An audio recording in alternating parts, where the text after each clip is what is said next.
ਜੀ अस्सलाम वालेकुम ਦੋਸਤੋ ਵਾਲਾ ਐਗਰੀਕਲਚਰ ਤੇ ਖੁਸ਼ ਆਮਦੀਦ ਕਹਿੰਦੇ ਜੀ ਸਾਡੇ ਭਰਾਵਾਂ ਨੂੰ। ਦੋਸਤੋ ਲਾਹੌਰ ਦੇ ਵਿੱਚ ਗੰਦਮ ਦਾ ਨਵਾਂ ਸਟਾਲ ਵਗੈਰਾ ਲੱਗਾ ਏ।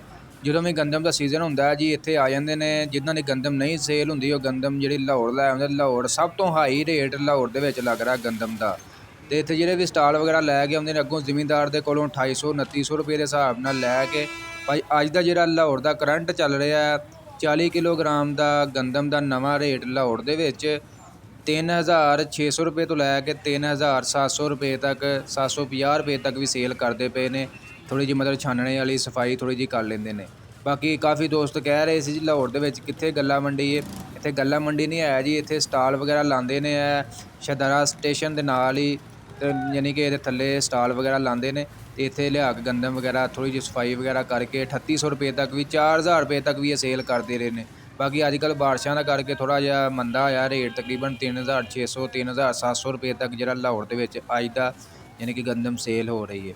ਇਨਸ਼ਾਅੱਲਾ ਦੋਸਤੋ ਤੁਹਾਨੂੰ ਮਜ਼ੀਦ ਅਪਡੇਟ ਵਗੈਰਾ ਦਿੰਦੇ ਰਹਾਂਗੇ। ਜੋ ਵੀ ਸੂਰਤ ਹਾਲ ਵਗੈਰਾ ਹੋਏਗੀ ਗੰਦਮ ਦੇ ਹਵਾਲੇ ਕੋਈ ਵੀ ਅਪਡੇਟ ਮਿਲੇਗੀ ਤੁਹਾਨੂੰ ਅਪਡੇਟ ਦੇਵਾਂਗੇ। ਵੀਡੀਓ ਦੋਸਤੋ ਅੱਛੀ ਲੱਗੀ ਲਾਈਕ ਸ਼ੇਅਰ ਕਰਨਾ, ਦੋਸਤਾਂ ਨਾਲ ਲਾਜ਼ਮੀ ਸ਼ੇਅਰ ਕਰਨਾ। ਇਨਸ਼ਾਅੱਲਾ ਮਿਲਦੇ ਨੈਕਸਟ ਵੀਡੀਓ 'ਚ।